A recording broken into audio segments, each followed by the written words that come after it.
Once upon a time, there was a prophet called Isaiah. He was very close to God, and sometimes God would give him important messages for God's people. One of the most important messages was that God cared for and loved the whole world, and all the people, not just some people.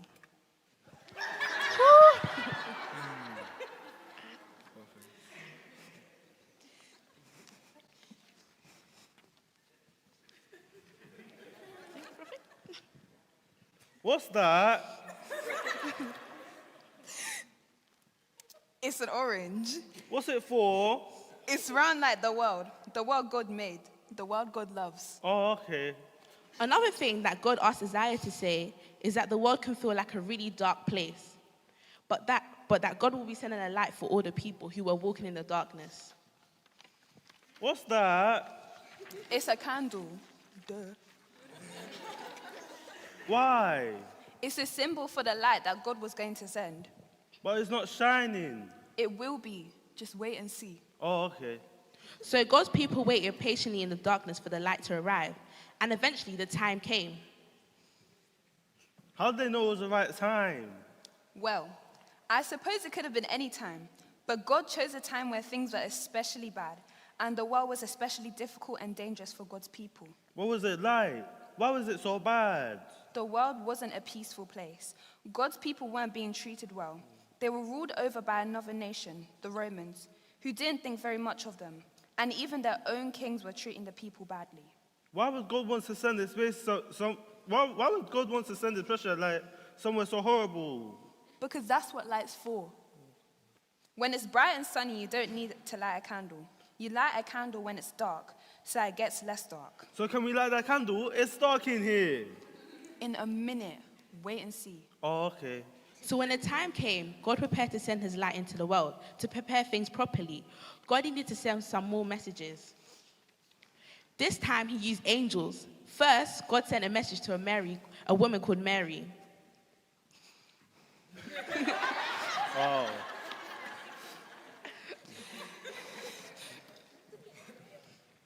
Hail Mary, full of grace, you are blessed among all women. God has chosen you to be the mother of his son. You will have a baby who will be king of everything.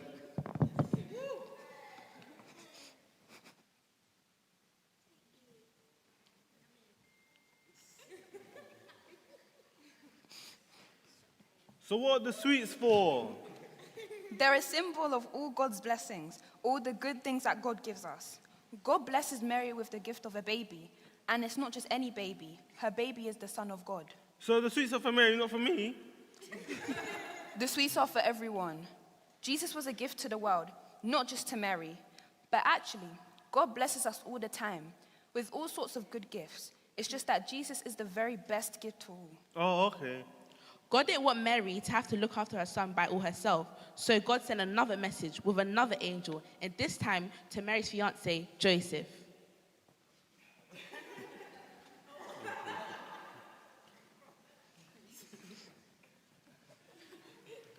Greetings, Joseph.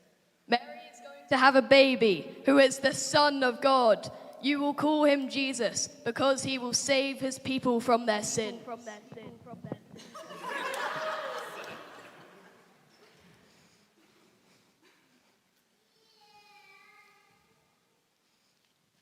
Wait a minute, sins? And what's the ribbon for? Well, sins are all the things that human beings do wrong, the things we do that hurt one another, the things we do that damage God's beautiful world, the things we do that hurt ourselves, the ways that we separate ourselves off from God. So the ribbon is all the sin? It's more that the ribbon is God's love for the world, despite all the sin. It reminds us that Jesus came to earth to meet all sin head on and deal with it once and for all. So- Like light beating darkness, Jesus beat sin. So the ribbon is to mend the world and tie God and God's people back together again? I guess that's a good way of putting it. Okay, so now we can light the candle. Nearly. When the time came for the baby to be born, Mary and Joseph were far from home. They had to travel to a town called Bethlehem so the Romans can count everyone to get them to pay more tax. And when they got to Bethlehem, there wasn't even anywhere for them to stay, so they had to stay in a stable. I see what you mean by the world being a dark place. Who would want to be born in the stable? It's Stinky! Yes, it must have been a really difficult thing for Mary and Joseph to do. That night, Jesus was born right there in that stable. Finally, the light had come into the world. Can I light it now? Go ahead.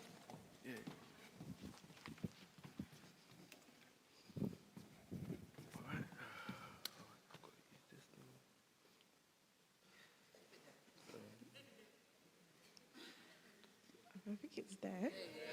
Hey, perfect.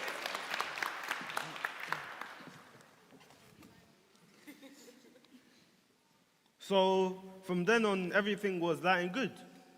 That would be a good end to a story, wouldn't it? But even while Jesus was still a baby, Mary and Joseph had to run away from Bethlehem to another country to keep him safe. And in the end, Jesus' mission to bring God's light and love to the world made a lot of people hate him. That red ribbon, that's also red for his blood. He loved the world so much that he died for it and for us. So, the world is still a pretty dark place then. So, what's it all for? Well, the difference is that now we have a light to share, and it's a light that can never go out, no matter how dark the world gets. In fact, it's a light that shines in our heart for all of eternity. Eternity? It means forever, but longer. Jesus came as the light of the world, but he also had an important message for all of us. You are the light of the world, he said. Wait, so Jesus is the light of the world, and we are the light of the world. Exactly.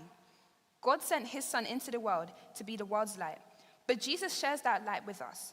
We are all called to bring that light into dark places, to make God's world a lighter and brighter place, to share God's love with others, so that everyone can live in the light and love of God. For eternity, right? Right. But what about right now? I feel like we should do something now. We should maybe look out for people who have nowhere to stay, people who are afraid or in need or feel alone or scared. Like in the Christmas story, people who are living lives that are scary and dangerous. Absolutely.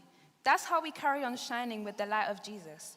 And we can start right here in this service. How? We can pray for people, especially children, who are in danger. Prayer is so powerful, especially when we do it all together. What else can we do? Well, there are lots of ways to help people. Maybe you could give some clothes that you don't wear anymore to other people who maybe can't afford to buy new clothes. Or maybe you can buy some extra food in your shopping and give it to the food bank or other charities that give food to people who are hungry. Or maybe even give away some of your pocket money. There are so many charities that help people who are living in poverty or danger. Even our money can help shine the light of Jesus in some really dark places. Our church has a warm welcome space. That's somewhere you can help too. Or give to our #LoveChristmas appeal. We can give away some of what God has given us to help. Oh, do you mean I have to give away my sweets? I'll leave that up to you. Oh, okay. So we can pray first, then we can take action. Yes, but first we're all going to make one of these, which will help us remind us of everything we have just talked about. Oh, wow. That's cool. So, well done, guys.